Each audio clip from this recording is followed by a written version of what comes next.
네, 미국 증시 분위기를 생생하게 전해드리는 이항영의 월가이드 시간입니다. 오늘도 MTN 이항영 전문위원님 모시고 이야기 나눠보겠습니다. 위원님 안녕하세요. 네, 안녕하세요.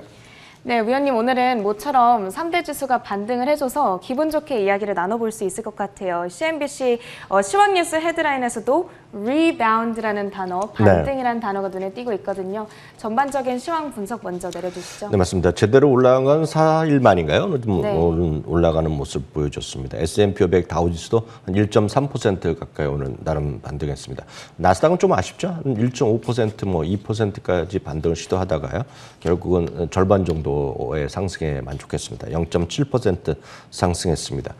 반면에 최근 들어서 시장에 좀 안정판 역할을 하던 소위 이 유가는 또 오늘 또 좀 내리는 모습, 3% 이상 내려갔고요. 금값만은 안정세를 유지하고 있습니다. 섹터별로 보면 어저께는 완전히 딴판입니다. 어저께는 에너지 주식만 소폭 반등하고 나머지 10개 섹터가 내렸는데요. 오늘 그 에너지 섹터만 내리고 10개 섹터가 모두 나름 반등에 성공한 것이 오늘 전반적인 특징이 되겠습니다. 트러스트의 추석 투자 전략가는 한마디 이런 얘기를 하고 있습니다. 이번 강세장은 상승 여력이 아직 남아있기 때문에 주식 비중이 적은 어떤 투자자들은 비중을 늘려야 된다는 얘기하고 있고요. 다소 공격적으로 대응해도 된다는 얘기하고 있고, 이것은 비슷하게 최근에 주가가 2, 3일째 주가가 특히 나스닥 이런 것들 전반적으로 섹터가 마찬가지만 다 내려가다 보니 JP 모건 같은 경우에는 주식시장이 싸 보인다 이런 얘기를 하고 있거든요. 그러니까 나름 시장에서 여전히 긍정적 시각도 많다는 것도 참고하시면 좋겠고요. 특히 오늘은 반가운 소식이죠. 우리의 일상과는 아직은 거리감이 있지만 CDC죠. 질병관리본부, 이제 우리나라 분들도 CDC의 3마디, 파우치 박 3마디에 상당히 관심들이 많은데요. 백신 접종이 이제 완전히 되고 백신의 효과를 본 사람들이 한정한다는 얘기지만 웬만한 경우에는 실내 상관없이 마스크를 할 필요 없다는 얘기했으니까 많은 사람들이 이제 놀러 나가는 그런 준비를 하고 있다는 얘기하시면 되겠고요. 어찌됐건 그러다 보니 항공주 같은 경우가 전반적으로 올라갔습니다. 항공주 여러 가지가 있겠지만 참고적으로 보면 제트란 ETF가 있습니다. 이건 미국의 항공주만 모아놓은 ETF인데요. 오늘 한 2, 3%가 오늘 반등을 시도하는 모습이었습니다. 다음 오늘 시장에서 가장 나름 큰 주식이지만 크게 내린 주식은 다 한 종목을 제가 뽑아봤는데 알리바바입니다. 상장 이후에 첫 영업 손실을 기록했습니다. 54.7억 위안인데요. 예상은 이익을 날 줄 알았었는데요. 적자가 크게 났습니다. 이것은 많은 분들이 이미 기억하시겠지만 소위 알리바바에 대해서 반독점에 대해서 중국에서 대규모 벌금을 때리지 않았습니까? 중국 돈으로 182억 위안이 되겠고요. 달러로 보면 28억 달러인데 그 벌금의 영향을 받았기 때문에 이익이 순이익이 적자로 돌아섰고요. 주가는 6% 이상 주가가 급락한 하루가 됐습니다. 네, 3대 지수 모두 1% 내외 상승을 했고요. 또 전문가들이 지금의 강세장은 아직 상승 여력 남아있다라고 말하는 기분 좋은 하루를 보냈습니다. 그런데 어제 조금 깜짝 소식이 네네. 하나 전해졌어요. 이 이야기를 해봐야 될 것 같은데 비트코인이 어제 급락을 했었고 사실 이게 테슬라의 일론 머스크가 갑자기 더 이상 테슬라를 비트코인으로 결제하게끔 하는 것을 약간 미룬다라는 뉘앙스의 보도가 전해졌거든요. 이 비트코인의 움직임에 대해서 조금 자세한 분석을 해볼까요? 어찌됐건 테슬라 가장 중요한 건 테슬라인데 테슬라는 일단 그런 소식이 나면서 또다시 또 흘러내리는 모습. 어저께 이제 600달러가 깨졌는데 오늘도 또다시 추가적으로 3% 이상 하락하는 모습을 보여줬습니다. 비트코인도 당연히 주가가 우리나라에서도 하루 종일 뉴스가 나오던데요. 비트코인은 하여튼 고점 대비 지난 이틀 동안 하면서 이틀 동안만도 한 20%가 비트코인의 가치가 사라진 것이 되겠습니다. 이더리움이 요즘 비트코인을 대신해서 엄청나게 곽강을 받고 있는데요. 또 이것도 이틀 동안 해서 한 14% 정도 좀 주가가 좀 없는 모습으로 보입니다. 문제는 이제 코인베이스가 이제 상장된 기업으로 보면 코인베이스가 이제 불과 이게 5월 초에 상장된 거 아닙니까? 4월 말 5월 초에 상장되면서 엄청난 기대감을 갖고 있습니다. 특히 이제 우리나라에서도 이런 큰 기업들이 신규 상장하면 관심을 많이 있거든요. 이제는 또 누가 저런 거 보냐 그러지만 쿠팡 때 얼마나 많은 사람들이 관심이 있었습니까? 이제 코인베이스도 마찬가지가 되겠는데요. 코인베이스도 오늘 역시 급락하는 모습을 보여줬는데요. 잠시 전에 실적을 발표해서 오늘 그 얘기를 먼저 같이 좀 드리겠습니다. 주당 이익은 3달러가 나왔고요. 매출은 18억 달러가 났는데 아시다시피 이제 그 사용자, 그러니까 거래한 사람이 급증하다 보니까 우리가 보통 상식적으로 생각하는 증가율과는 개념이 많이 다르다는 거 먼저 좀 말씀드립니다. 매출이 18억 달러가 나왔는데요. 전 분기에, 그러니까 불과 3개월 전에는 5.8억 달러였습니다. 그러니까 분기 매출이 전년 동기도 아니고 전분기 대비 3배가 매출이 네. 늘어났고 이익은 무려 4배가 늘어났습니다. 전분기 대비 4배, 3개월 전 대비 4배? 상당한 호실적이네요. 엄청난 거죠. 네. 전년 동기 대비로는 이걸 제가 수치를 다시 한번 말씀드립니다. 진짜인가 하면서 24배가 올라왔어요. 24배. 그러니까 1년 전에, 그러니까 1년 전에 지금 가격 대비 비트코인이 10배가 올라간 거 아닙니까? 그러니까 그렇게 이해하시면 되겠는데요. 그러다 보니 월간 활성화된 고객도 전분기 280만 명에서 610만 명. 그렇지만 주가는 오늘 정규장에서 6% 떨어졌고 시간에서도 재미없는데 여전히 이런 추세가 계속 이어간다면 주가는 엄청 올라야 되겠는데 이렇게 네네. 등락이 크다는 것 자체가 주식시장을 설명하는 거다라는 것도 꼭 좀 이해하시면 좋겠습니다. 네, 어제 테슬라가 갑자기 전한 소식으로 인해서 이 다양한 코인들도 크게 떨어졌고 또 코인 관련주인 코인베이스도 굉장한 호실적을 전했음에도 불구하고 엄청난 급락세를 오늘 나타냈습니다. 그렇지만 앞서 인터뷰에서도 저희가 봤듯이 이 어제 소식으로 인해서 코인들의 주가의 영향은 장기적으로 봤을 때는 제한적일 거다. 이런 전망도 나오고 있다는 점 함께 참고해 보면 좋을 것 같아요. 네, 방금 전에 이제 코인베이스의 실적 살펴봤는데 네. 그 밖에 실적을 전한 기업으로 오늘 디즈니와 에어비앤비도 있었거든요. 이 소식도 좀 살펴주시죠. 네. 이번 주에 아마 가장 큰 관심은 디즈니였는데 이것도 그 실적 자체가 약간 혼조권으로 좀 보셔야 되겠는데 하여튼 결론을 보면 시간에서 주가가 재미없습니다. 3% 이상 주가가 급락을 하고 있는데요. 주당 이익은 27센트가 전망됐는데 무려 79센트니까 이거 뭐 슈퍼 깜짝 실적이 났습니다. 이익으로 보면. 다만 이제 매출은 조금 한 1, 2억 달러가 좀 부족하게 나왔습니다. 그래서 첫 번째 마이너스 요인이 매출을 맞추지 못했다. 이거 첫 번째 악재가 되겠고요. 두 번째는 이제 디즈니 플러스에 대한 구독자 문제거든요. 전망은 지금까지 합해서 1억 900만 명 정도가 됐을 거라고 생각을 했었는데 뚜껑을 열고 보니까 1억 360만 명. 그러니까 증가 속도가 생각보다 안 나왔다는 거죠. 그러니까 이런 것들이 월트 디즈니의 주가의 하락의 요인이다라고 보셔야 되겠고요. 그래서 아마 논쟁이 아마 계속 있을 것 같습니다. 그래서 이 부분은 저희가 다음 주 초에 다시 한번 네. 또 시간이 되면 또 다시 한번 좀 더 자세한 분석해드리겠고요. 네. 다음은 에어비앤비가 되겠습니다. 주당 1.95달러의 적자가 나왔고요. 매출은 8억 8,600억 달러가 나왔고 전망이 7억 달러 수준이었기 때문에 상당히 좋게 나왔습니다. 이거는 반대죠. 이거는 매출은 생각보다 훨씬 좋게 나왔는데 이익은 손실은 생각보다 더 안 좋게 나왔는데요.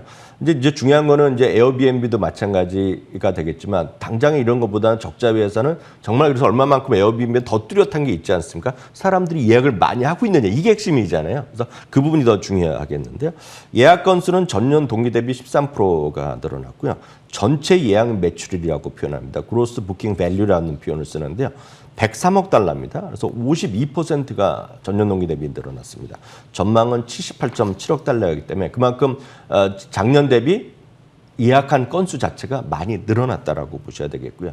특히 이제 이거는 건수 대비 금액이 커졌거든요. 이것을 다 이렇게 보시면 되겠습니다. 지금 그 에어비앤비에서 하루 숙박 요금 있지 않습니까? 전체 네. 숙박 요금에 평균이 많이 올라갔습니다. 그만큼 많은 사람들이 사업을 참여하던 사람들도 지금 모르는 사람이 우리 집에서 자고 가는 거에 대해서 약간 걱정하는 분이 있지 않습니까? 그렇죠. 예, 그러다 보니까 안 한 거죠. 그러니까 마치 지금 우버 드라이버가 부족한 거랑 똑같은 건데요. 그게 지금 160달러라고 이렇게 했습니다. 하룻밤에 평균 160달러면 엄청 올라간 거거든요. 에어비앤비의 기준으로 그렇네요. 보면. 그러니까 그렇게 좀 이해하시면 되겠고요. 2분기 가이던스도 발표했는데 흥미롭습니다. 에비타라는 게 있습니다. 이게에서 이제 세금이라든가 그리고 감가상각 등등 제외한 것에 에비타라는 개념이 있는데 에비타가 이번에도 1분기에도 당연히 적자인데요. 2분기 소폭 흑자 가능성을 제시하면서 지금 시간에서 지금 플러스 마이너스 혼조권인데 상당히 또 흥미로운 부분이 되겠고요. 하나 더 말씀드리면 도어대시 이제 우리나라 보면 배달하는 회사 있지 않습니까? 그런 거로 보셔야 되겠는데 기대 이상의 매출을 했습니다. 손실은 이제 예상보다 좋게 났는데 실적 전망을 기대 이상을 발표하면서 오늘 이 세 개 발표한 것 중에서는 시간에서 아주 급등을 하고 있는 것이 특징이 되겠습니다. 네, 알겠습니다. 오늘 실적을 발표한 기업들 세 가운데 추가로 확인해 봤고요. 그 밖에 오늘 특징주들 확인해 보려고 하는데 범블의 주가가 오늘 왜 이렇게 많이 빠졌을까요? 14.3% 하락했거든요. 네, 맞습니다. 저희 이제 범블 이런 걸 지금 그 주목해야 된다고 말씀드렸습니다. 네네. 이제 주가는 발표한 IPO한 이후에 계속해서 흘러내리고 있는데 이번에도 기대 이상의 실적을 발표했지만 가이던스 자체는 약간 보수적으로 발표했거든요. 이거에 대해서 실망하는 눈치가 있습니다. 그래서 오늘 주가가 역시 14%가 급락하는 모습이 되겠고요. 737 맥스가 이제 일시적으로 또 딜리버리가 안 됐었거든요. 이게 전자 제어 장치에 또 이슈가 있었는데 이게 통과가 됐거든요. 그러면서 주가 좀 올라가는 모습이었고요. 로스나 홈디포 이런 건 완전히 잘 나가고 있는 기업인데요. 오펜하이머에서 투자 의견을 중립에서 매수를 올리면서 오늘 또 주가가 나름 선방하는 모습이 되겠습니다. 네, 한편 최근 성장주들이 계속해서 부진한 흐름을 보이고 있잖아요. 네네. 오늘은 조금 올라주기는 했지만 그동안 빠졌던 거에 비해서는 그렇게 시원하게 오르진 않았거든요. 이 어디에서 원인을 찾아볼 수 있을까요? 당연하지만 올해 들어서만 보면 가치주가 17% 올라갔고요. 좀 네. 벌어져 있습니다. 성장주가 재미없었기 때문에 3.8%로 차이가 좀 커지고 있지만 지나고 나면 지금 이런 가치주가 상대적으로 강한 것이 작년 초 대비 보면 아주 자주 있었던 일은 아닙니다. 작년에 8월까지도 계속해서 소위 성장주가 앞서 있었고요. 그다음에 8월 이후에 추세적으로 보면 지금 상대적으로 가치주가 있겠는데 이것은 길게 보면 최근 10년 동안에 줄곧 상대적으로 뭐라고 할까요? 성장주가 압도했었거든요. 최근 10년만 보면 가치주가 10년 동안 연평균 보면 14%가 올라갔거든요. 네. 그러니까 가치주는 불과 9%밖에 안 올라갔다는 거죠. 그래서 그런 것들이 10년, 5년, 3년, 1년 다 마찬가지이기 때문에 그런 관점에서 가치주가 지금 최근에 좀 반등을 좀 이어가고 있다라는 정도 이해하시면 되겠고요. 전반적으로 이러다 보니 이제 기술주에 대한 걱정들 많이들 하시는데요. 그렇죠. 마찬가지입니다. IT 관련해서도 뱅크 오브 아메리카에서 고객들을 조사해 보면 테크 주식들에 대해서 좀 순매도를 하고 있거든요. 다만 하나 그림만 보면 이해가 되실 것 같은데 자잘한 기업들은 제가 잘 우리가 말하기도 어렵지만 소위 빅테크라는 기업들이 있지 않습니까? 네네. 빅테크 기업들이 지난 분기에 실적을 한 거로 재밌는 흥미로운 표를 보여드리겠는데요. 분당 있죠. 1분단이고 1분당 매출이 아마존이 83만 달러로 매출을 일으켜요. 원 미닛이요? 원미닛입니다. 네. 원미닛입니다. 애플이 60만 달러를 하고 있고요. 제일 적은 거가 이 와중에 제일 적은 거가 넷플릭스가 5만 5천 달러고요. 테슬라도 분당 8만 달러라는 매출을 하고 있거든요. 그러니까 이런 것들이 주가는 좀 단기전에 다 쉬고 있지만 장기적으로 보면 여전히 관심을 가지셔도 되겠다. 그래서 이런 거 갖고 계신 분 한마디로 너무 큰 걱정하실 필요 없다. 이렇게 정리해 드릴 수 있겠습니다. 네, 분기별 매출 증가율이랑 네. 2020년 이후 상승 증가율도 볼 수 있는 거 아닐까요? 네, 분기별 매출도 한번 다시 보여드리면 분기당 매출을 보면 매출 증가율인데요. 압도적으로 한번 보십시오. 애플도 그렇지만 아마존, 알파벳, 페이스북 같은 경우가 최근에 다 재미없는 것들인데요. 전년 동기 대비 매출 증가율이거든요. 이게 압도하는 모습 꼭 여러분들 염두에 두시면 괜찮을 것 같습니다. 네, 이제 다음으로는 이제 미국에서는 백신들을 많이 맞고 있잖아요. 네네. 그럼 저희가 또 굉장히 궁금한 게 백신을 맞으면 이제 네. 뭐 하고 놀까 이런 것들 되게 궁금하거든요. 네. 미국인들의 최근 일상을 보여주는 흥미로운 통계가 있다고요. 오늘 이 통계로 주말이기 때문에 이거 하나만 보여드리겠는데요. 미국 사람들은 진짜 이상한 통계를 많이들 찾고 보여주고 있는데요. 지난주에요. 외식한 사람들의 비율입니다. 지난주 네. 외식한 사람들이 미국 전체적으로 54%가 외식을 했다는 겁니다. 진짜 이상한 통계네요. 예, 1년 전에는 1월 초에는 29%였는데 54% 늘어났고요. 백신을 한 번이라도 맞은 사람이 이제 64%가 됐고 친구나 친척을 만난 사람이 59%인데요.